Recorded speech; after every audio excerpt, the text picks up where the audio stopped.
as someone who went from like an athlete and a full-time mover to a parent, a full-time parent, it was like, there goes my whole definition of self as being a mover, because it's like I couldn't step away for 2 hours or 3 hours of intense training like I like to do. Yeah.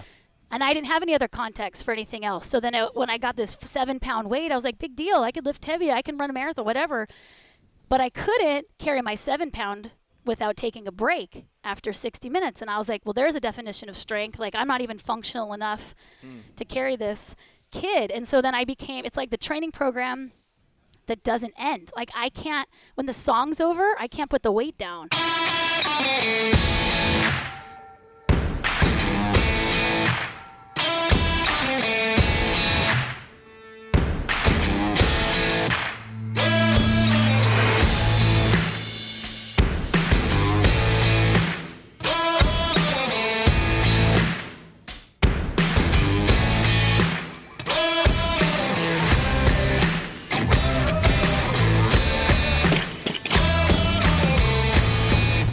Welcome to Barbell Shrugged. I'm Mike Bletzer here with Doug Larson.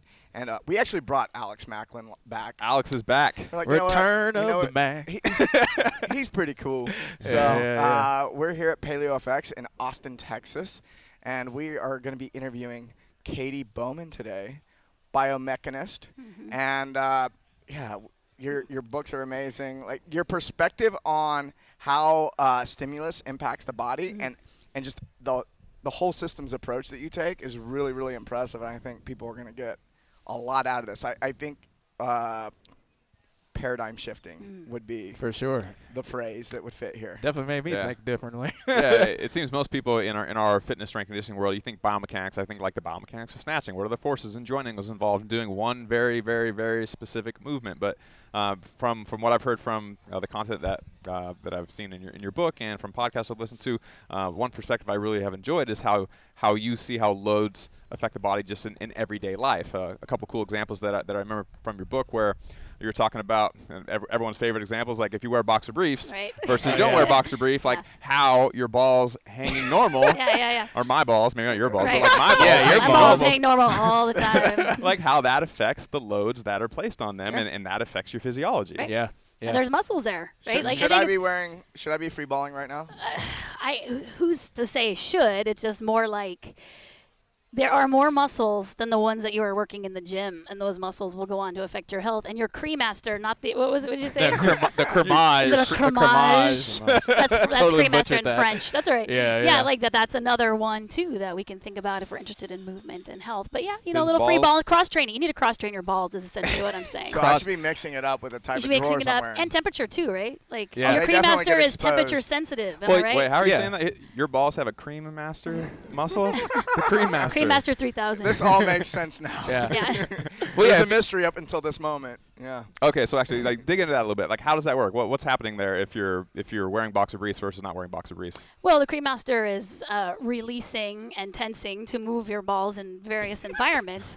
I don't think I've said move your balls in a podcast before. And so, Move Your DNA, which is that book that's in there, is all about how your environment is moving you. So what happens when you basically, if I did this to your arm, if you put your arm in a sling, you would know that there's going to be some physical effects to your biceps. So if you put your balls in a sling, not a vice, but a sling, you are disabling that muscle from responding. You've changed the forces of your balls. The force. So And then that muscle. You wouldn't want to just go. just like you wouldn't want to take shoes off and go run a 5K barefoot.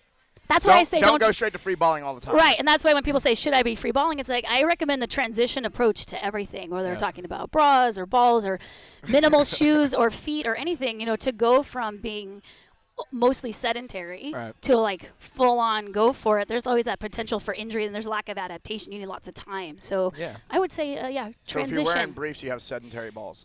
Pretty much. That's what Sedentary I heard. balls. Yeah. This is like you wouldn't tell somebody who was on the couch to just go squat 400 pounds There you go. the first day. Or go for like a 3-mile run even, Same thing. It's the same thing. Yeah. Yeah. All right, Especially without boxer briefs. What's your talk about this weekend? This your week, main talk. Main talk is Move Your DNA, movement ecology, and the difference between movement and exercise. So it's kind of setting up this, we all use in the movement world these like real definitions of exercise and physical activity. They're in the research and everything, but I don't know if many people know where they come from or what they actually mean. So then when I talk about movement, I'm not talking about either one of those things exclusively. So it's like creating the new definitions that I think at this point, as we recognize how much movement is really crucial outside of that hour or two for exercise, that we bring the language with us. So it's really just resetting language a little bit. Yeah, I over the past couple of years, I've spent a little less time in the gym, but I've adopted more physical activity overall, and I found that to be really helpful for a lot of things. Just overall, joints feel better, more energy, things like that. And I used to just train for an hour or two, or maybe 3, in the gym, and then I would sit around the rest of the time and thinking, okay, I got to conserve all my energy for this training session if I want to get the most out of this training session. And then I started, I was like, oh, I'm going to take a break from training. I realized, oh, there's all this physical activity that's happening. And when I started layering my training back in, so I had there's this huge base of physical activity, and then the training felt better. Yeah. It was amazing. Well, I don't think most people realize they're training, and then their training is being bolstered or surrounded by sedentarism. Yeah. And so, like, if an athlete did that, you would notice kind of like you wouldn't be at your peak necessarily because you're not using your recovery time well. So, like, we have, like, active recovery, right? Like, oh, this is helpful, but what does it actually mean if we don't even know what non-exercise movement looks like, if we don't have a lifestyle that allows for physical activity? It makes it challenging. So I think actually people can train better by increasing their movement. Yeah, that's actually one thing I was going to ask you about because, I listened to your book, and, for me, I'm like a competitive weightlifter, and big thing about, when you rest, all the coaches, old school coaches, they'll say, like, you're not supposed to do anything, like kind of like you just said. Yeah, they're telling you to be sedentary. Yeah, they're telling, and that's literally how I am. Like, I will be at home, be all working, I'll sit on my couch or, I'll stand up and work for a little bit, but most of the time I'm not going out and walking and doing all the stuff. And then I'm going to the gym and then training for 2 hours, and that's all the movement basically I'm doing all day. And one of the things about your book is that that's really not how you should be doing it, because the exercise shouldn't be the bulk of your movement per day. You should just be moving around. Well, and I think it depends. Some people are training to be good at a sport. Right.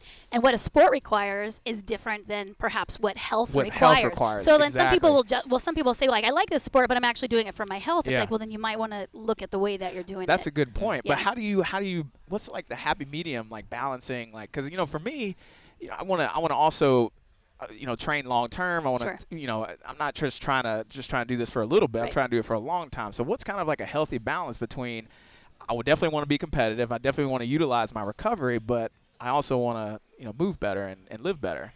Well, one, I think, would be to test on your own body kind of the hypothesis that if you were to, walk to the store a day, that it would actually be detracting from your training, because that could be like an old coach's tale. Yeah. Right? Like, I've literally heard weightlifters and weightlifting coaches say, like, do not do anything. Sure. Well, we've heard all kinds of things. Yeah.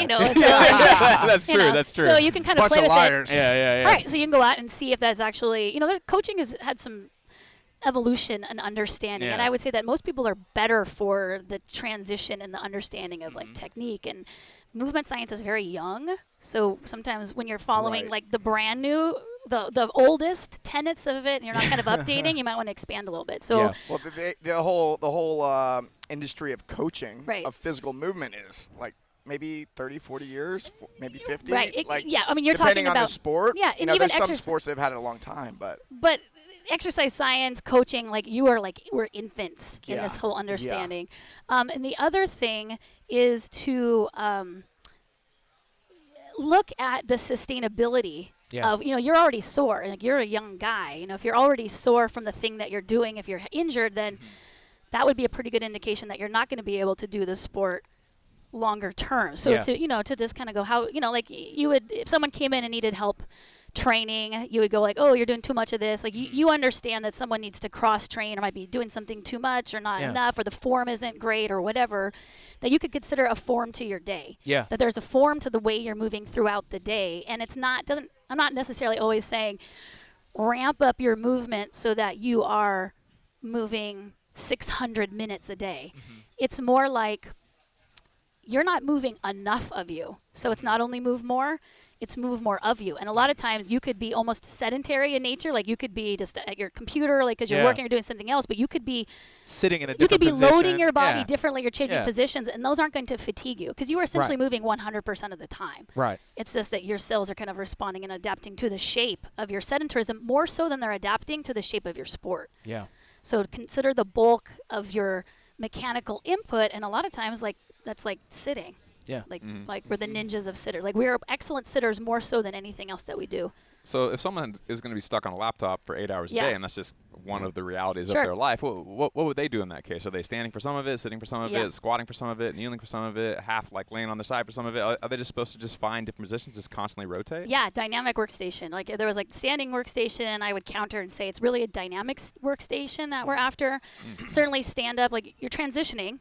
You know, your balls and everything else. And so you have to like be thinking of like, I'm not used to standing for 6 or 8 hours a day. And people went to standing desks just like they went to minimal shoes, hard and fast, no training in between. That's like not my good for them back either. is killing me, my knees are killing me. It's like, right, because you don't see that as an athletic performance, but it's just cellular squishing for 8 hours. And you wouldn't lift for 8 hours because you know you'd be wrecked. Right. Standing for 8 hours is the same. So creating lots of variance in position, variance in loads, and then, larger movement breaks, kind of figuring out how to structure your work day so that's feasible. Something to work up to. So Exactly. To expand on that, so there's the whole like back and forth, like you're not supposed to be sitting's the new smoking, you should stand all the time, et cetera. Like, and that's oversimplified in a lot of ways. It's not necessarily that the sitting's bad for you, it's not necessarily that standing is good for you, it's that maintaining a static position for a long period of time is the thing that's the bad thing. Right. Yep. It's a frequency. Adaptation is to input, so you are consuming. I talk about movement diet because I think we understand diet really well enough to know what a macronutrient is and what a micronutrient is, and it works the same way on a cellular level as nutritional dietary nutrients, mechanical nutrients. So I just sitting is just like any other food, but when you consume 8 hours of it, you have shifted your body to that particular shape. You shifted all of your muscles that particular way. So to think about it is you need variance. You can still obviously, train the way you want to, but you're looking at kind of like making the rest of your time around your training more nutritious, mechanically speaking. Yeah, that was I loved how you in the book you related it to nutrition because it makes sense because I'm big into nutrition and in the book you were saying like if a kid is learning to walk and he has a diaper on and then now he's learning to walk in this kind of like cowboy like bow-legged stance, and that's going to affect like his hips and his pelvis and his bone structure as he gets older. And so I'm very conscious to let my 2-year-old run around without a diaper on, where he can run and feel what it's like to run and walk normally, or what considered to be normal, where hopefully that influences his development, where he develops a little more like he is supposed to. Is that why I'm bow-legged? Maybe. How long do you wear diapers? Are you still wearing diapers? Yeah, I never took them off.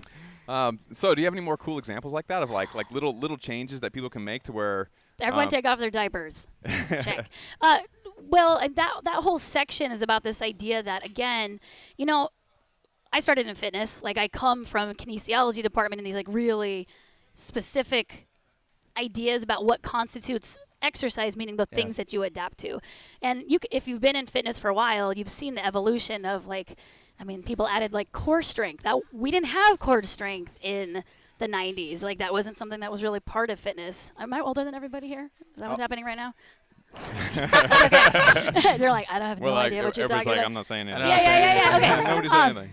We'll talk about it after. Yeah, okay, I got it. So there was like the addition of core strength, and there was like functional movement, and there's corrective exercise, form. Like we had like basic, if you want this muscle to grow, grip this way, if you want it to go, you have those, but it's become more and more refined. And so you can take that understanding and then go, well, what's the, if this tiny degree of angle in my forearm when I hold a bar is going to change, which muscle is going to respond, then consider all of the things that change all over your geometry all of the time, because you're adapting your muscle and responding and training 100% of the time. So diapers is one, shoes is another. Flat and level ground. The fact that most of what you walk on is flat and level ground is a huge cast. I call them casts. Diapers are casts, shoes are casts. The walls of the house that are preventing you from looking beyond 20 feet, casts and the muscles in your eyes, the fact that you don't chew hardly any of your food, that it's been milled or Vitamixed for you, and now you I actually do mostly enemas these days. Well, there you go. Just drink it. No. He does the bulletproof. Oh, you go. enema. Right. So like you're not even like opening your mouth anymore. No, why would I use this? Why? I just go straight there. You know? Right. Except that then now you have a whole industry of like, turns out that the muscles in your face like support your teeth. And swallowing and the palate formation and it's so funny when you say these things. It's like, duh, well, of course, right? But Right. nobody But you don't says think about it that way. No, Yeah. chewing is part of what drives circulation to your brain. And so they're looking at people who have like Alzheimer's and dementia that are more prone to that, and that there's also a decrease in their chew capability. So which came first, So like, I think about movement outside of exercise. I have tons of examples of this. It's essentially everything that we partake is normal. Well, right? you said it's movement is not optional. Just use your hands. Just take the steak. Don't even cook it. First you chase it down, right? So that's where you bring in that paleo mindset is like everything that you used to do for that plate of food that you eat used to be all physical labor, very diverse in movements. Variability would be huge. The frequency would be essentially all day long. But now we train very linearly, and then we just like sit down and eat the pureed cooked food. So that's why when I do a strange movement, I get hurt. Oh, right. You're not conditioned to it. Correct. You're not conditioned to standing in front of a work desk. I mean, very strong, very fit, but we're kind of fitness is like teaching to the test, right? We're teaching to very specific variables. We don't really know. There's no competency in movement outside of those few things that we do. Well, one of the things you said in your book is that even though we're exercising, it's still just variations of things that If you think of yourself like a constellation, so you have a lot of joints, and there's like a section in the book, I don't know if you're to it yet, the math section, where you're an engineer, right? No, So you're you're talking like, about your permutations and combinations. Exactly, and so you're looking at like, and I was working with a mathematician. Permutations and combinations. The only time that has ever been said on a podcast ever. I have an engineering background. Exactly, right. So it's this idea like your capacity for movement is very large, like the number of shapes and loads that you can experience is.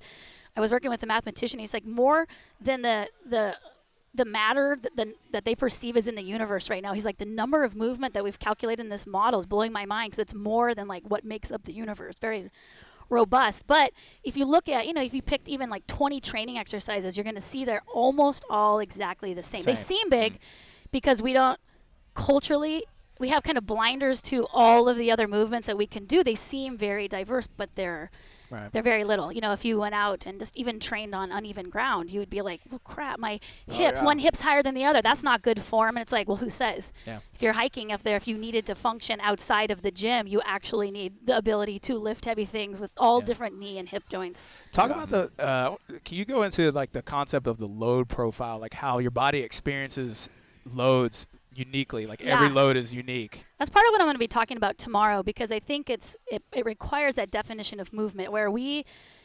assign active, like you're active. That's a whole body state that I'm projecting on you. You're active, you're an exerciser, you're non-sedentary, right? That's a whole body. But let's say that you've worn shoes your entire life, right? And it's only like in the last 5 years that people have said, oh crap, I have muscles in my feet. I would say that your feet have been sedentary your entire life, that you are incredibly active at some places, and that you actually have sedentary cells within your body, and that it's not only your feet, it's all these other casts that we're talking about, that you have sedentary cells that have never been used in an otherwise active body. So we really can't evaluate your moving status as a whole body. It is on a cell-by-cell basis, because it's your cells. I mean, if you're like muscles are growing, whatever, like it's the cells that make up those muscles. You've moved those select cells in a particular way.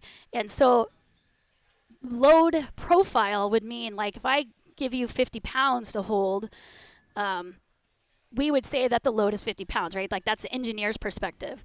But I would say, but your feet aren't experiencing 50 pounds. Like every single cell of you is experiencing that moment differently.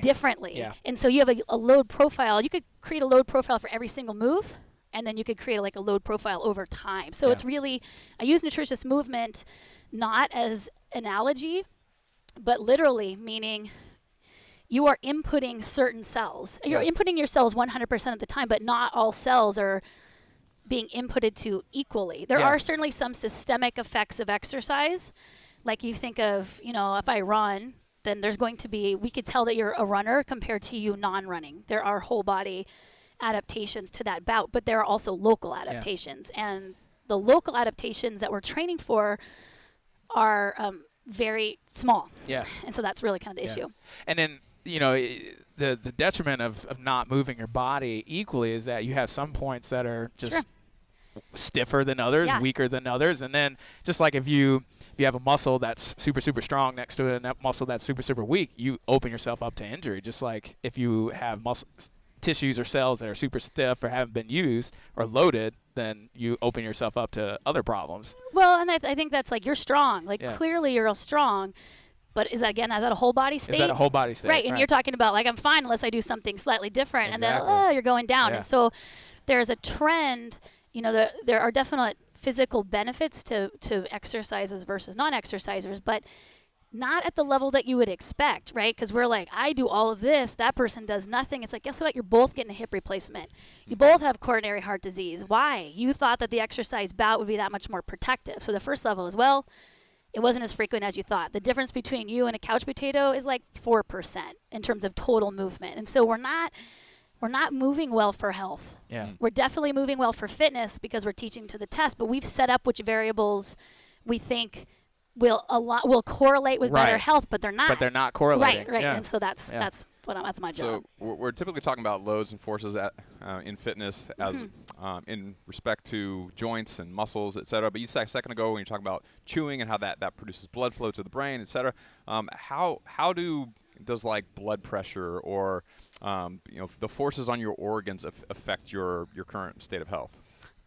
Who knows? I guess is the easiest answer. I mean, you're all cells. Like your organs are made out of cells. Your blood's got the cells. Like your bones are cells, and so all those tissues are adapting to exercise, and that's part of the definition that I'm talking about tomorrow is the definition of physical activity is literally that it is something that burns calories. So the whole way we use that word only relates to metabolic caloric expenditure, and that was from I don't know, probably 40 or 50 years ago, before anyone was really concerned with any other benefit to exercise. Like we didn't know it was going to make your bones healthier or it would affect your endocrine system. Like it's such a small point of view. And so movement, if you eat or take vitamin D, there are tissues associated to the deficiency of vitamin D, but they're not necessarily related back to, like, it's not like you're keeping your stomach healthy by eating a nutrient, right? Nutrients aren't about the location in which they get put in, right? You're not keeping your mouth and your intestines healthy by eating nutrients. They are compounds identified for the diseases that arise in a lack of them. Right. So we only define them by what happens when you don't have them. My argument is that that's how we should be approaching movement, because this idea that I should be moving like for musculoskeletal health, like we perceive movement because it's our arms and legs that are easy to see, that therefore the benefits are limited to those tissues that we see moving. But your nerves and everything that's in your body, organs or otherwise, they're fed blood. Like that's how they get their food. Like that's the whole point of a cardiovascular system. It's not so that you can run. It's so that your distribution of oxygen can get from the larger tubes. Are you on chapter 4 yet? I'm through. You're in it. I know what you're going. Yeah, with. right. So you've got like highways, and then you've got like main roads of towns, and then you've got driveways, and like the end point, the end goal for every oxygen cell is to get into a driveway. And so when you've got like high blood pressure and all these other, their movement, to me, I consider them movement. You're reducing the net effect of your cardiovascular system, which is to deliver oxygen to all these places. But we've set up your cardiovascular system as to do fitness. Yeah. Right? That's the end goal of it. So I'm like, let's keep in mind what its function actually burning is. Fat. Right. Exactly. That's all I care about. Right. Burning fat. Well, and it's just, you end up getting people who are extremely fit and not well, and they're totally confused, right? They're like, I've invested time, I've done all these things, I want to do the right thing, but they're operating on a set of definitions that maybe they don't understand the assumptions that are coming from those. And that's where you get into like the fact that movement is just not optional. Like it's like food. Yeah, exactly. The movement is what like the cardiovascular system allows for oxygen to get to places where it needs to get. Yeah. Otherwise, your heart is doing, like you said that in the book, like your heart's doing most of the work if you're not moving, and then you're asking it, to go work even harder in the gym, and you haven't given it a break. No, and our cardiovascular system is what? It's like the big tubes. Like we perceive it as like you've got these big tubes, and it's like if you got rid of all the big tubes in your body and were left with only capillaries, you're mostly capillaries. Yeah, exactly. You are mostly capillaries, but the blood cannot just get into the capillaries. You have to open the muscles. Yeah. The muscles are what's pulling. The muscles they're dilating. Yeah. And so like they're creating basically a vacuum or a draw to come in, because this is a total nerd out right now, but capillary is the only non-contractile part of your cardiovascular system, so it has to have a pressure gradient in order to move in. Yep. Sorry, nerds. And your that's awesome. Just to clarify, your heart is not creating that pressure. Well, your heart is it not, is right now for a lot of people, right? The heart is having to basically work against the resistance of all of your sedentary parts. Right. But so if you're moving around, you're helping your heart pump the blood. You shouldn't ideally be relying solely on your heart to pump all of your blood. Your movement causes some of the circulation as well. Yes, but not in as systemic of a state as that. It's that if I want to get blood into my feet, I have to move my feet. You have to move your feet. If I want blood to get into my rotator cuff, I have to work my rotator cuffs. So I can't just move generally. I will, just by moving generally, increase overall movement of the blood. Kind of like if you increase a little bit of pressure in the flow. But it's not getting to all the parts evenly. It's going to go to the parts that are primarily moving. Well, it's like if you work out hard, what do? You actually shunt blood away. Right, from certain places, because it's like, well, I need to take care of this emergency, which is how your body is perceiving your exercise bout, to the detriment of flow to your organs. Well, you think about somebody who's bedridden who can't get out of bed. I mean, well, your tissue dies quickly. Yeah, exactly. Your tissue dies very quickly. Or they have to help. They have to help. They are moving, but they're being moved. Yeah. So movement is not optional. Yeah. You will die without movement very soon. So people who are unable to move are still moving, but their movement is usually coming externally. So movement is not optional. Yeah. You're not getting all the benefits still, though. You can still, I mean, you're being moved right now, so being moved can still, be movement. One of the arguments for E-stem is we can put this electrode on you, we can contract the muscle, and that's going to help move blood through the area. Mm-hmm. What do you think about E-stem overall? I don't know that much about it. In fact, I was like, E-stem, but stimulation. Yeah. Well, I think that there's a lot of therapies that they're movement, right? But they're extrinsic. Yeah. So I don't know how an extrinsic movement compares to one that's coming from you. So like the physics of it all is, it's the force production. The force production comes from the movement of the muscle itself. What happens, like I can take my hand, I can have passive movement and I will receive benefit, but it's not equal to the cellular movement of when I'm doing it actively. Mm-hmm. So the definition of physical activity is that you did the work, that you burned the calories to do it. I can have someone else move me. I don't know enough about E-stim to know if there is if I were hooking you up to an EMG, would I see a contraction from it or not? Was it just movement without force production of the muscles? I don't know. Sorry. Earlier you mentioned the concept of casting yourself. Mm-hmm. So like shoes are a cast, which I'm not sure if you said this. You can point out if you're the one that did say it, but like having a shoe-like thing on your hand, like if you just like that was me. I taped up my hands. Yeah, like if you wrapped up your hands where your hand couldn't move all day long. I mean, you could kind of move around like this and kind of like that. You could kind of wiggle it a little bit, kind of like you can wiggle your toes. You would type, but they're all smashed together all day long. Like how good would that be for your hands? And your wrist, becomes hyperactive, kind of like if you wear a shoe. These are your toes and your calves. Everyone's like, oh, my calves, my knees. Like, yeah, because the deformation, the spread of work over all of these tissues was given to just one. So you've got sedentary and hyperactive, hypermobile at the same time. So it's not even like, well, this guy gets really strong. There's kind of like with nutrients, there's a baseline. It doesn't matter. Like vitamin D, is vitamin D good or bad? It depends. It can make you sick. It could be too low. It could be high, too low. Yeah. So there are no there's no dualistic kind of thinking in this kind of stuff. It's all about dosage. So your ankles are heavily dosaged by your lack of immobile feet, right? You've got 25% of the number of muscles and joints in your body from the ankle down, and only one of them is basically doing the work. Let's take a break real quick. When we come back, I want to talk about, I want to find out what type of insoles I should be buying.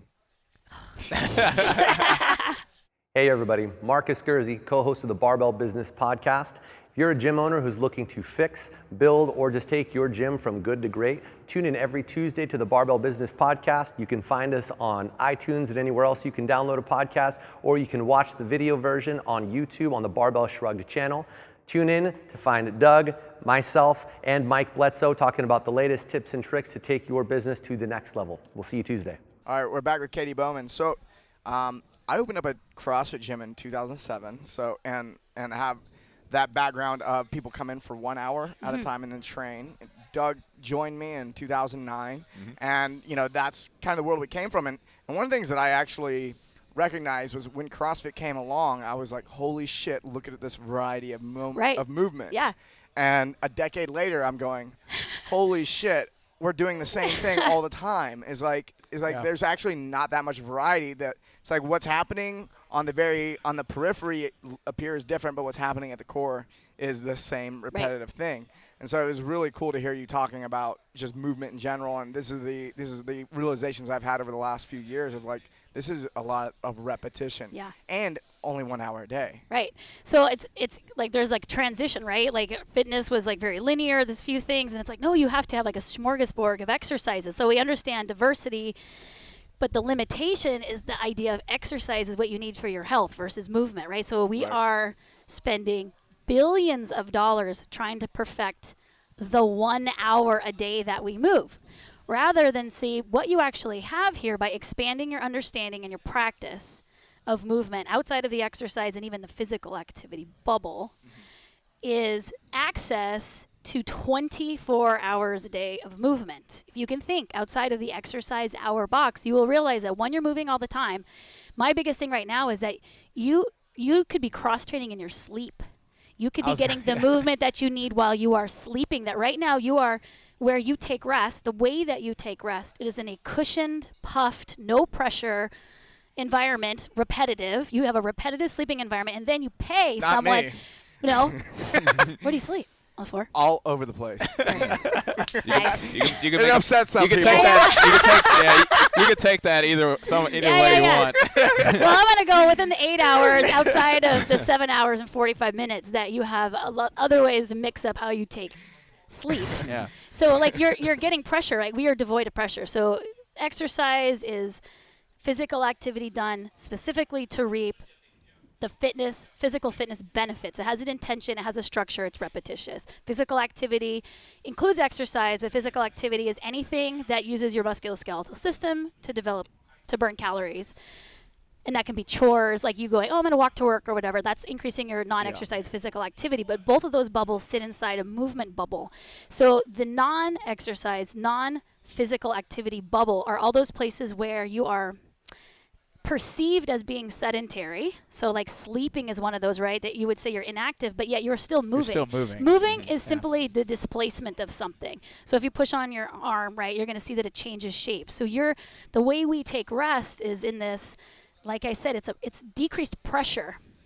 Meanwhile, you'll actually go and then in your exercise class try to lay on balls and foam rollers to train and add in what I call vitamin pressure, right? Back to the nutrients, like there's vitamin texture, there's vitamin pressure there. You are, because we think we're like... But isn't intensity the most important thing? No. You're going to have to change your blog. We're myth busting. No, I'm not writing that blog. So what's the difference in your mind between like sleeping on the ground versus like a soft mattress versus other ways people sleep? Like does it matter like the firmness of the thing you happen to be sleeping on? Well, I've transitioned to sleeping on the floor, right? So like it's two things. One, next level shit. Well, it is next level. A no pillow, right? It took me 18 months because like you're used- casting you're your head. used That's to- another cast, right? that's a cast. And you give them to your kids. You're like, here's your pillow, and your kid's like, great. I will You're practice this saving- for 8 hours. Like, why? Apropos of like it's nothing. It's just the culture. You need a pillow. So you I start. thought about that. It's Yeah. I'm trying to fix my posture. And then you're doing like neck physical therapy and all your hours. Like, why don't you just stop? Yeah.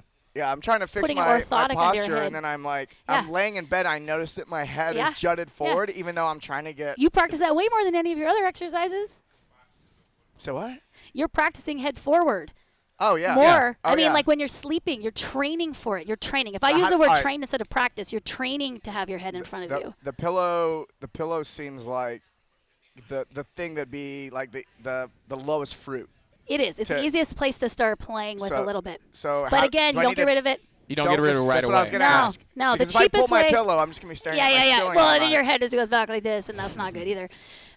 Like it takes a long time.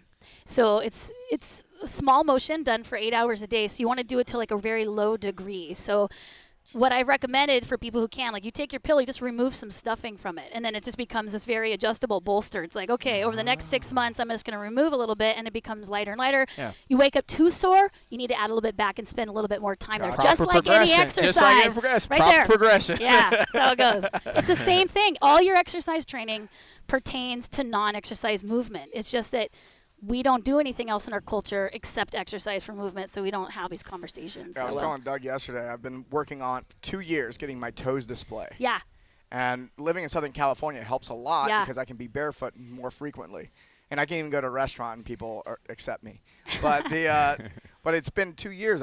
When I started 2 years ago, I could not get all 5 toes to separate. Right. I could get 2 or 3, and I finally got to where I can actually splay all of them, and I'm super stoked. I can wake up and I just like move it around. yeah. And it's made a huge difference, and I can feel a difference in just my balance and Yeah. everything.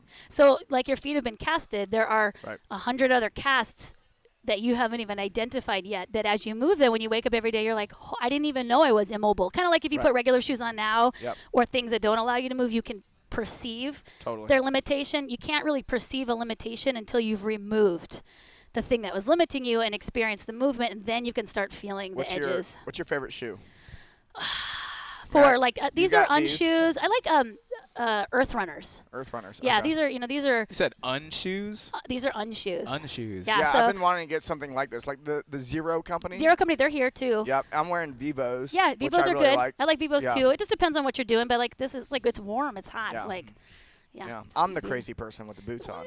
Right. Yeah. You're sticking out. But you have trained yourself to Years. be able to wear those types of shoes. Right, and then like you can wear them around on cement. Mm-hmm. And that's fine because you're not actually, or like flexible sole, Yeah. but a flexible sole only matters if you step on something that flexes Exactly. it. So then Yeah. you actually have to not only wear them in town and on the street, you have to wear them in terrain, or else it doesn't matter if you've got a flexible sole. Those 33 joints aren't going to bend. The Right. floor is the cast. The in that right. point. So you've Yeah. removed the shoe, but you haven't removed this. I mean, this is not only unnatural; it's highly frequent. So there's no contour, there's no texture, and so Right. those bones can't actually move. But you step on balls, you do all of your fascial work on your feet is kind of that training preparation, but then you just go step on some rocks, and then you carry your kids while you do it, and you just added 40 pounds of load, and then you do it for 5 miles with your kids on your back or backpacking, and so it's a couple years. Nice. So Years. would you say that maybe intensity is not the thing, but variance? Frequency Frequency. frequently varied. Constantly varied. Cultivate randomness. Cultivate yeah, randomness. constantly varied. You just mentioned carrying your kids. So Yeah. as far as the loads that are placed on the kid themselves while you're holding them, that's radically different than them being in a car seat That's or movement ecology. Yeah. Yeah. So we didn't have strollers. 2 kids, no strollers. 2 adults. Co-parenting full time though, so it's for people who are like by themselves, it's not as possible. But I started just your classic exercise science. You get the baby kid gets the baby goat on day 1. I get a 7-pound kid, and I carry it every day. And this kid's like slowly getting stronger and stronger, but it's on my body. Like Milo. Who's Milo? Never mind. Like- Milo carried the cow, which turned, Oh, into, right. Oh, yeah, yeah. turned into a bull. Right. Yeah, yeah. Yeah, well, that's like the proverb, right? Right. So like you're just doing it, but it's not just me carrying like a flour sack, because the kid is not outsourcing their physical work to whatever they're in. They're like, oh, you're holding me? Now they can, like, you can't strengthen something if you don't have resistance to it. Yeah. So immobilizing babies, you've removed their opportunity to train, and they are at their highest capacity of training. They are training second by second by second by second. So I carried, and then my kid, could hold on and support their own weight, hold their head up. By the end of day 2, could walk and hold its head because it could feel the weight of its head, as opposed to not for a long time. And now, because they're growing so fast, the mass of their head outweighs the leverage potential of their muscles. So you have to be training leverage and mass together as they develop. You don't want to give a baby who's never moved for like the first month and all of a sudden like lay on your stomach and lift your head. It's a very big load versus a vertical hold or whatnot. I feel like you're probably giving every parent out there guilt I right know, now. yeah. Doing it all wrong. Yeah, I know. So it's not guilty. It's not guilty. Thanks a lot, Mom. You're fucking me up. Yeah, thank you for saying that, because it's hard to talk No, about. I'm just kidding. I get but, emails all the time. They're like, I'm doing the best I can, Exactly. okay? We all are doing the best we can. And so, again, there's a bunch of love there. But there's just the physics of the thing. Right. And so if we're to try to figure out when to do it, how to do it, the time is now. Yeah. And then, you follow my Instagram. My whole thing is strategies for people with kids. To me, as someone who went from like an athlete and a full-time mover to a parent, a full-time parent, it was like, there goes my whole definition of self as being a mover, because it's like I couldn't step away for 2 hours or 3 hours of intense training like I like to do. Yeah. And I didn't have any other context for anything else. So then when I got this 7-pound weight, I was like, big deal. I could lift heavy. I can run a marathon, whatever. But I couldn't carry my 7-pound without taking a break after 60 minutes. And I was like, well, there's a definition of strength. Like, I'm not even functional enough to carry this kid. And so then it's like the training program that doesn't end. Like, I can't, when the song's over, I can't put the weight down. Yeah. I can't be like, you know what, I'm blowing off training today. So like, using my kids kind of as the best training environment, I got to the point where, I can carry 30 or 40, I mean, I could carry 2 of them for 1.5 miles if I need to, because they weren't only holding up their head, they learned how to hold on. They could hold on and support their weight, by the time they were 1. And now at 6 and 4.5, I can hike for 5 miles with their 50 pounds on my back, but it's not dead weight. It's not like putting a sandbag on my shoulders. Their adductors are working, they're squeezing their legs, and they're holding on like a horse. Yeah. I don't have to hold on to them, so I can do other things. And so they're physically robust. I'm physically robust, and none of us are exercising. They're like piggybacking on you? They're piggybacking, or sometimes I'll even put my hands here, and my son will just stand on my I hands. saw that. Yeah, so that's what I try to do, is just for these parents to say, it doesn't matter when you start, you're more malleable than you understand. Like, all is not lost because you missed the first even 70 years of your life. It's like, you can start now. Damn it, Mom. Yeah. Exactly. So don't throw out the stroller. This is something you should work up to, just like the pillow. Exactly. Yeah. I wanted to ask you about, do you have any opinions on, is there No. junk movement? These are all facts. No opinions. I have no opinions on anything. Yeah, I mean, like junk food. Yeah. Is there junk movement?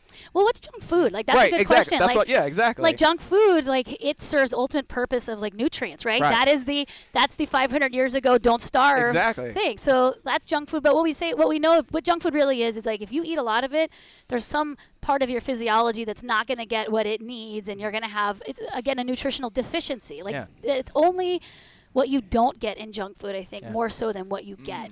I think it's what you said in the book, too. It's about the ratio, the balance. Exactly. Yeah. Exactly. Like, you just can't say, like, well, you need to eat protein, carbs, and fat, but, like, what balance? Yeah. And I talk about junk food movement, but it's mostly to get in your mind this idea that one type of exercise, one mode, or even like one group of different types of exercise is likely it's not likely going to represent all that you need. And so therefore, if this is your diet, movement diet, you're still going to have some holes. Now, there are definitely movements or modes of exercise, I should say, that are less nutrient dense. So they could be classified as junk food movement, but really all I mean is not that they don't have anything valuable. It's just that they come with things that are known to, in their accumulation, bring you down. And maybe if they're junk food movements, but maybe it's just you need to change the way you move, and then you move a little bit better, and they become better movements. Yeah, and not only change the way you do that thing, but surround that thing you do with other nutritious movements. Yeah. Is it true that you don't have furniture at your house? Is that overstated? Well, I don't have anything to sit on. Like, I don't have seats. Is probably like I don't have like, it's not like a modern house, just like white walls and just the floor. No chairs, no couches, no dining room. I have like a low dining room table. So yeah, there are no chairs or seats in my house, for the same reason that someone, would clean up their diet. Like, you're trying to eat a particular way. You're not going to have all the foods that are going to counter your training benefits readily available, because you're constantly responding to your environment, right? So like, willpower is a very modern thing. It's not a human thing. It's only in our abundance of things that we have to go, I want that, it's right there, but I'm going to train myself not to have it. And so you get rid of your furniture, and then where are you going to sit? You're going to sit on the floor and do all the same stretches you would do in physical therapy, or like, listening to this. Love my house. Perfect. I already do. I do have one couch. Yeah, that's okay. But, there's nothing wrong with couches. I'm getting there. Yeah. I'll get rid of it eventually. Yeah, well, it's, now what they're really understanding about movement science is that we are responding to our environment just like all animals. The future of training is going to be not just teaching someone a workout, but teaching someone how to modify the rest of their life to facilitate where you're responding with movement, right? I want to sit down. I'm going to respond with a squat to sit down. I don't have to sit on my couch and be like, shit, I'm supposed to squat, and then go do those. So I respond to the lack of couch by squatting. Yeah. I float once a week. Are you familiar with that? Yeah. Okay. I float once a week for 90 minutes. I feel great when I get out. Are there any detriments to that? Because I'm getting in there and I'm removing a lot of load. Decompressing. Yeah, you're like in space. Like 90 minutes. Yeah. So I do that. I'm consistent about once a week. And so there's the psychological benefits of just shutting everything down.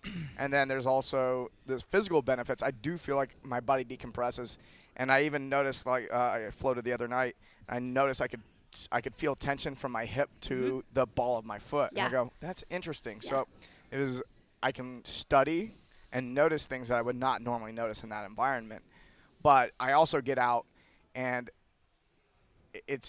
I feel like I unwind physically in there. Well, sure you do. I mean, it's like floating in water, taking a bath, right? You're removing forces that are otherwise constant, and it's certainly not unnatural to float in water.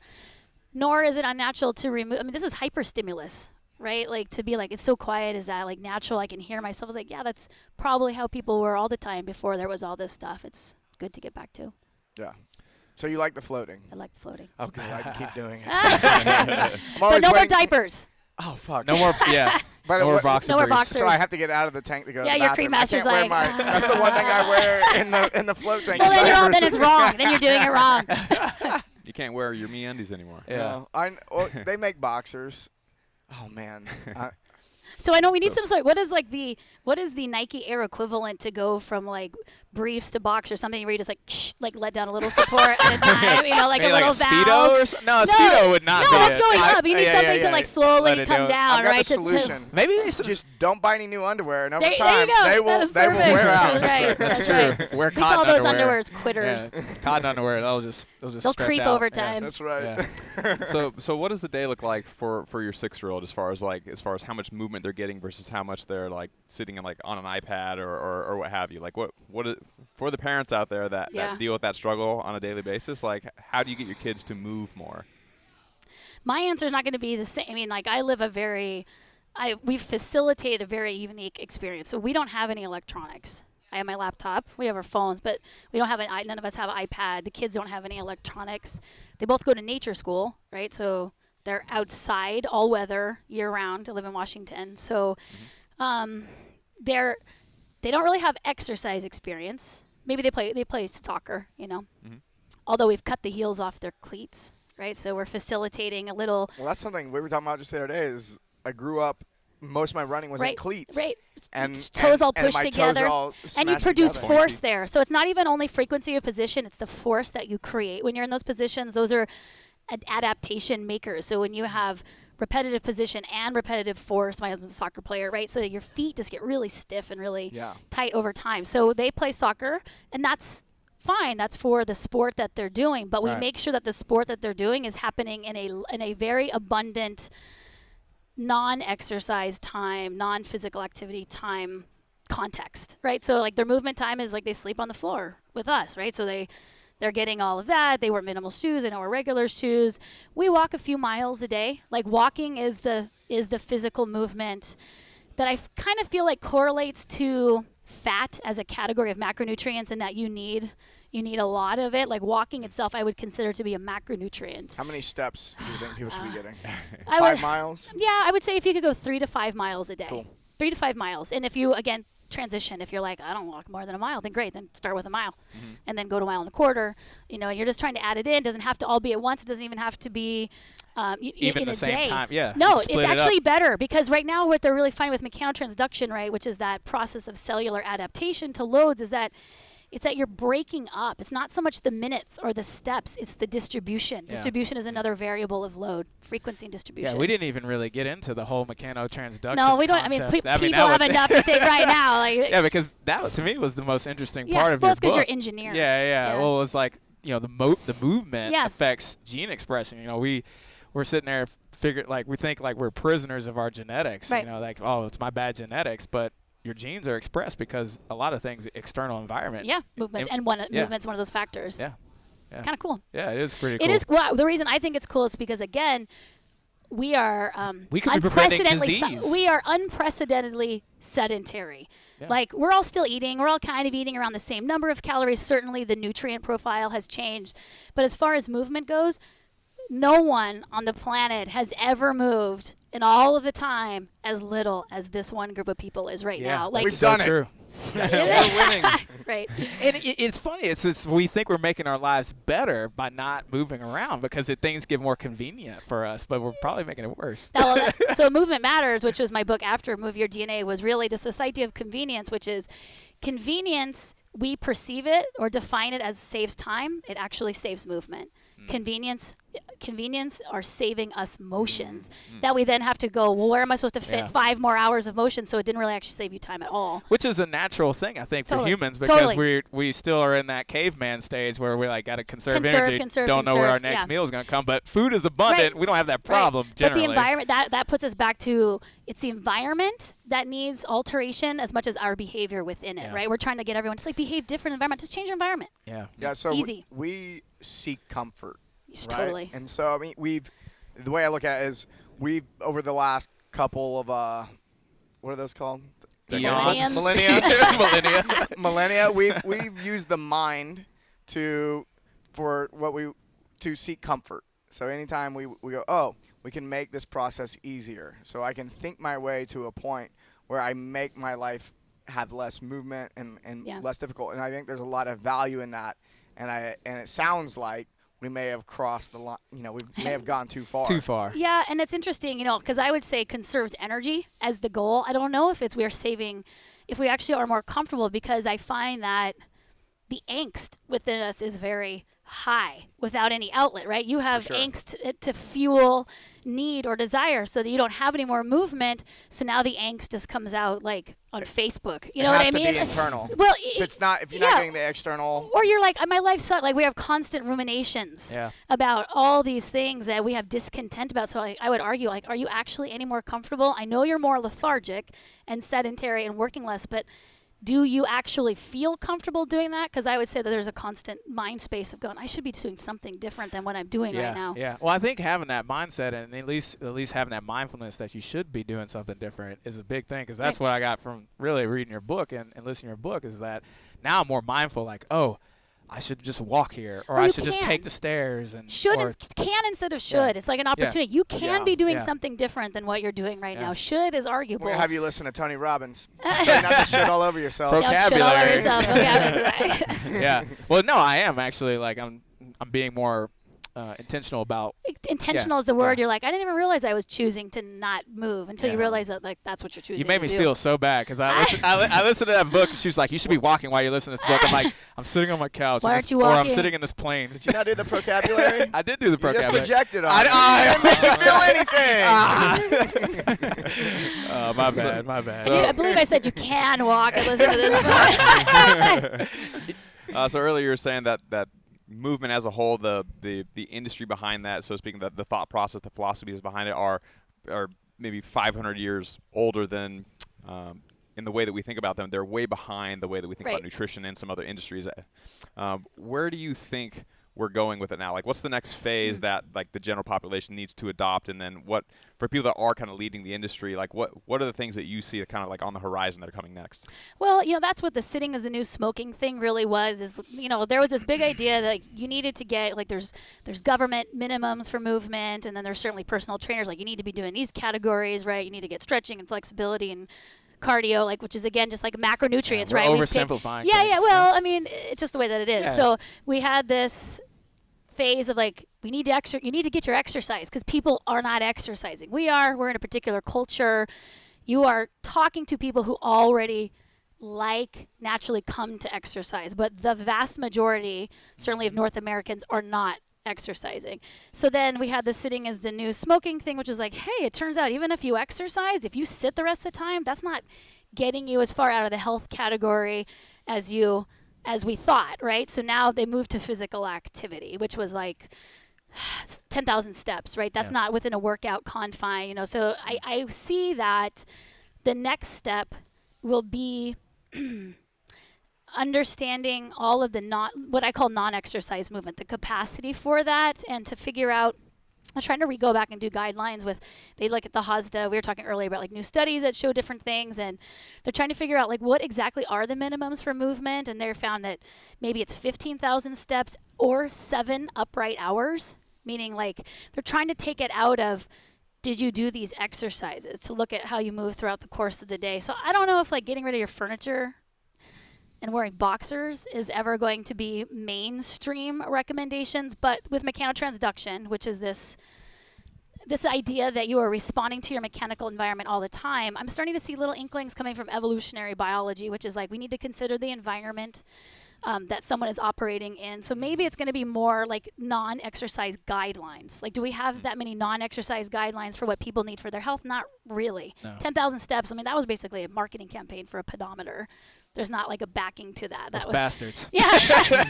My whole life revolves around yeah, which is that and Cinco de Mayo. Yeah, my fitness pal tracks my steps. And it's like 10,000 steps. Well, and I think it's so funny that like we've chosen 10,000, like it's like huge Arbitrary number. number, It's like or it's like I walked. And that's a lot of 10,000 steps is a lot of miles. I want to do a pedometer that shows you how much you didn't walk. Like the reverse pedometer, it's like guess what? You didn't take 250,000 steps. You took 10. Right? So like I feel like there's a obviously I'm not that motivating of a person, but like this is how much you're a piece of shit. Yeah, exactly. yeah. But I feel like because we keep talking about like I do something for 2 hours a day, I do 10,000 of something. That's great, but there's 24 hours in a day. When you do it relatively speaking, then you can understand why we're having the outcomes that we're having. Yeah. I think having those standards and classifying it in a different way takes all the people that don't consider themselves to be an athlete. Exactly. And like they're never going to look like the cover on the person on the cover of the magazine. Right. And so they're too intimidated to go into a gym, and it opens up this whole new world to them where they have some options for what to do. Walking is a part of it, sure. Like a good example, like our buddy Max Shank, he has this concept called 5-minute flow, where like you take 5 minutes and you just move all your joints through a full range of motion. Sure. And you can do that multiple times a day. Like that's a great break. Every morning, like when I go to take my 2-year-old out of the crib, like we wake him up, and then me and my wife, we do 5-minute flow. We just like wrist circles. I move my thumb I had surgery on, neck, squat, like just every position we can get ourselves into just to make sure we go through a full range of motion at least once a day, if not multiple times a day. Yeah. And I think, with the fitness industry as a whole, it's not, it is relatively young, but we're talking about 30 or 40 years of, again, billions of dollars of research, and people aren't moving more. They're not motivated by, this will make you healthier, you'll feel better. Like, they're not motivated by that. And it took me a while, someone coming from fitness and loving it, and loving to move, always, like, I would feel ill. I think if I, like, 2 days go without me moving, I'm like, I don't feel right, I'm cranky. So I understand that I feel better moving. I don't think everyone is that way. So they don't know they're cranky. Well, maybe. That could be. That's why they're cranky. Yeah, that could be. Maybe they haven't experienced it, but I come from a family who all were predominantly movers. Like my dad, all the way, up until almost his 90th year was like exercising every day, 2 hours a day. Like he prioritized it. It was how he lived so long. But fitness, I always fitness is not really inclusive. Right. It requires that you usually have a place to go, or a membership, special clothes, daycare. Like you're already you're adding a lot of requirements for people to be able to get to do the thing that we all supposedly need. And I'm saying, well, we don't actually all need exercise. None of us need exercise. We need exercise in the same way we need supplements at a vitamin mineral shops because their diets suck. You need exercise because your movement diet sucks. It's not something that's a soundbite right there. That's a nugget right there. Yeah, and so we're using them, but we've become kind of confused in that we keep saying, no, you need to exercise. Like you really don't. And so if you new moms, people who don't have enough income to join a gym, or who are struggling in so many other ways that it would never occur to them to prioritize their health over the fact that they've got major issues going on, that I think that there's language we can start using. Yeah, the language. And program to be like, oh, I didn't know that I could actually just hold my baby and go for a walk and that would count. And now I didn't need daycare. Our relationship is stronger. They're stronger. I'm stronger. It's much more. It's much. Ecosystem. It's an ecosystem. It's right, a movement right. ecology. Yeah. Yeah, I think that's one of the key things that probably needs to happen, because when you say move more, people are automatically going to equate that to more exercise, right. and that's I already can't do it. Yeah, two different things. Yeah, two different things. Yeah. Yeah. I have this theory that. Let's hear so it. with technology coming, Well, it's already coming. here. Yeah, we're gonna have augmented reality soon. Yeah. For a lot of people. I mean, technically, we already have it. I was going to say, I Pokemon just watched Go. like 100 people not even engage in anything outside of this. Yeah. Pokemon Go, man. So, I got a lot of people to It walk. might Yeah. be glasses or contacts at some point, and then we also have, we were introduced to this. There's this suit, Athos, which is, it's tracking EMG throughout your whole body, or that's the attempt at Yeah. this point. And it's got accelerometers. So, and then you have this machine, this AI machine that will be able to go, oh, okay, you've been in this position this long, you've been moving like this. It's tracking all your movement all the time, and then you have this augmented reality where it can make a suggestion. It's like, oh, you know what? You've been in this position for a long time. Why don't you crawl around on the floor for 5 minutes? And I think it'll make suggestions for movement. And if you're moving if you're moving 5 minutes every 30 minutes or something like that, in 12 hours of a day, you get 2 hours of total movement in. And I think that could potentially, if we can get to that point where people are adopting that type of a practice through technology, a lot of times people who are going to the gym or can't find time to go to the gym, like, it won't even be a thing anymore. Because if I do that, I can look good naked and I'll feel good, and that's what most people go to the gym for. Right. Yeah. I do think that like there's people already, the exercisers, they'll just keep using technology to perfect that. I'm just mostly concerned about people who are not already exercising. Who are ill. Exactly. Yeah, who are just like, they don't even get the concept. Like, they don't even really, when we're talking about the benefit, you can't, it's hard to perceive an experience that you can't really relate to. You know what I mean? Like, you hear the words, but you don't really believe it. Yeah. Yeah. Awesome. Thanks for joining us today. I Good think we're going to have a round 2. Yeah. Sure, absolutely. I Let's hear- go Talk to about San more Diego. like the DNA stuff. Yeah. I hear that you have an awesome place up in Washington. I do. You're welcome. You're all welcome to come Yeah. up there and take you fishing, take you salmon fishing. All right. Well, I do want. Yeah. I was talking. Yeah. My Like, dad's shark- actually a huge salmon fisherman Is he? in the Northwest. Oh, that's right. That's so- right. You're from there. Was there something else you want to ask? Do we want to keep pushing this? Well, I feel like that would probably be another hour All of right. talking Save about. it for next But time. all right, Yeah, I do yeah. have one last question. So you're sleeping on the floor. What's the bed look like, though? Is it just like Different a things, cushion? different times. So, like, I've been playing with my variability again because I get too acclimated. And we camp a lot. So when you go outside, right, that's going to be when you're starting to play with that texture about in your shoes for your whole body, right? Texture for your whole body. It's been a 3-inch foam, like just what they would call a mattress topper, but just that on the floor. Sheepskin, just underneath, what you sleep right on top of. So, like, just minimal. Again, a lot of years to train away from the bed, though, to be able to withstand Right. pressure. I mean, you're mobilizing multiple joints. It's like, you guys have worked with Jill before. Does she have you roll out any particular parts? Oh yeah. Yeah, so it's like having every single joint that articulates in this really high pressure way. It's like having 30 or 40 balls on you all at the same time that you're on, like, unmoving for 2 or 3 hours. But it's not only that, it's the fact that when you're uncomfortable, you move. That you've actually kind of dimmed your body's natural move signals, which are discomfort, right? You're uncomfortable, so you just change position. You don't have to put, it's not Princess and the Pea. You don't need 12 inches of foam to be comfortable. You change your position. So we've gotten rid of the movement. That would be our natural response to our environment. So devil's advocate to that, if you're constantly kind of uncomfortable and moving around, Yeah. are you kind of constantly awake, not all the way falling into a deep sleep? Does that affect your sleep quality or recovery? I don't think so. I mean, I think, again, the movements are subtle. So it's not the movement and you're like, oh, my arm has to come all the way over here. I also think, again, our understanding of sleep is kind of in the same way we understand exercise, right? Like, people need 8 hours all at once. And I think, like, the researchers really kind of going, well, if you go to bed earlier when the sun goes down, you sleep for a while.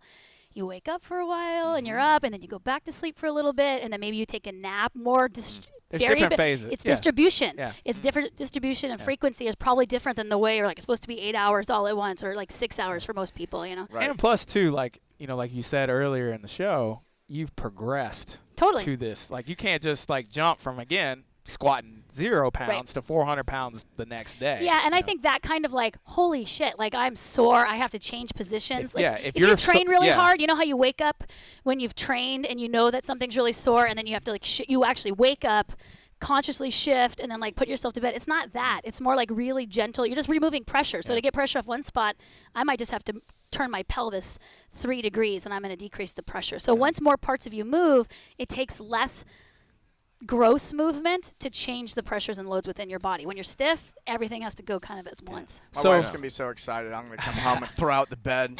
Shit. Yeah. Well, one thing I was going to ask you, just kind of as a takeaway for people, like, to get started, like, what's like maybe some simple things that they maybe can do to just get started, trying to move a little bit more and better, and like you suggested. Transition to minimal shoes. Okay. Transition. Don't just go buy some new ones. Transition. Do all the correctives for mobilizing the feet in a gentle way over time. And that might be going and getting Jill's. You cover that a lot. I wrote a whole book, Whole Body Barefoot, but I used Jill's balls or a tennis ball, something Jill like that. Miller, right? Jill Miller, yoga, tune-up, and all her bowls. Yep. So that's key, because now it's not only your feet that are moving more. The structure of your whole entire body is one thing because it's passing through your foot. So as your foot's on a particular angle, you changing your foot effectively changes everything. So it's like least input, maximal whole body change. So that's a good thing to do. Look at how much you're walking. I would say that adding walking, consider yourself, if you're not a walker, like you have zero fat in your diet, right? If you saw an athlete come to you or a lifter who was on a low-fat diet, you would instantly fix that, right? I hope. So it's that same thing, that walking is this very low-key thing. Pick total miles, distribute it well through the day. If you're doing 0, it can just be adding a mile, but do 3 or 4 15-minute walks distributed through the day too. Different speeds, different terrains. Everything, like, right? Well, you can add that. Like, you can start, if you're just like, I can't get out of my neighborhood, fine. Then just do them all in your neighborhood. But then, if you're like, I've been doing it in my neighborhood for a year, great. But we're going to need to add some variability. So is there a driveway with a hill? Can you walk on the 6 inches of grass and the roots that are just left, they're just adjacent to the flat thing? Watch when you walk. You are constantly choosing the flattest, easiest thing to walk on. You won't so cut lazy. across. You don't even know. You won't cut across. And a lot of it's cultural. Like, you're odd. You stand out. You're potentially a criminal. Like, my husband has been pulled over by the authorities, for climbing on kid equipment. Like, we're all there with our kids, and he's like on the top of the swing set, like hanging from his leg, and it's like, you're making the other mothers uncomfortable, and can we ask you to stop? And it's like, wow, I'm a dad here moving with my kids. It's like, you're not movement is counterculture. So you stand out. There was someone who took my advice. They didn't take actually my advice, but advice that I give, which is, if you have to drive every day to work and you feel like, hey, I live in San Diego, I can't walk, there's freeway, then just park a couple blocks from, just walk that last bit. He did, and someone saw him walk with his duffel bag into his office and not drive up and park and walk, so they called the cops, and they did like a bomb threat. Oh, my goodness. This is like, it's really interesting how you, when you have kids too, how often you tell them to be still, how often there's like They're that. in We school have too, we have so much language and oh shit. Oh shit. How do you feel about putting a kid in a desk for 8 hours? Well, my kids go outdoor school. Well, I know yours, but That is awesome. I want to hear your opinion about other people. Well, I mean, they don't have just pour kerosene on, Yeah. drop a match, walk away. you don't have a choice. You have to. you don't have a choice. You kind of do. I feel who doesn't you have a choice? Well, one, if you you have a get sick- choice. One, you have a choice. But two, there's a reality that most of us are in where we are not malleable in that way, whether it's work or school. That's fine. We tend to focus on the least malleable part instead of the most malleable part. It's like, great, what are you doing for the 2 hours before and after? Is all of your fun activities sedentary? Like, is everything you do as a family? Like, so we do for our kids, my 6-year-old, my 4.5-year-old, hiking birthday parties. My husband and I do hiking dates. We don't want to go sit down and watch a movie or go out to dinner. We want to go outside. So it's about taking those events and going, how can I make them movement-based? Yeah. And we've done that to everything. And then it doesn't matter if you're going to work or sitting for 8 hours, because the 8 other hours can be movement-rich. Yeah, so if you're sending if you got to send your kids to public school. And a lot of people do. And a lot of people do. Just come home and let them move, right? Come home and not just let them move with them. Move with them. Right? If you're like, go outside and play, right? The ultimate parent. How come my kids aren't off their video machines? Like, because you're not. You're inside on your video machine. true. They're not going to go outside. Like, they're learning how to be a person from you. Mm-hmm. So put your video game down, or whatever work you're doing, however you perceive it as necessary to your existence, which Twitter is not. You can just go out. Unless you're tweeting me. And then it's like for work. But yeah, like walk to school again with the two blocks. If you can't do the whole thing, and then it's like, it's not only movement done for movement's sake, which is what exercise is. It's non-exercise movement, which was like, I just wanted to be with you for a little bit. Move yourself, yes. Move them, yes. But something else happened besides you just moving your body. That's a privilege to only have to think about the benefits of exercise of yourself as not functioning in the whole rest of the world, because your movement is affecting the whole world. What about dance for movement? All the time. 100%. Go to dance school. If you can get your kids into dance school, then it's perfect. I like yeah, that. dance is good, like, right? Dance is, do a dance date or do a dance party with your kids or something. Yeah, for sure. Sounds fun. Katie. Were you asking me to dance? Yeah. Are you here all weekend? Yeah, I'm here all weekend. Oh. We'll do it. Yeah, we're going to dance. Have you seen Bledsoe dance? No, I have not. It was so good. I got some moves. It's All right, interesting. All I was going to say is that this has been excellent.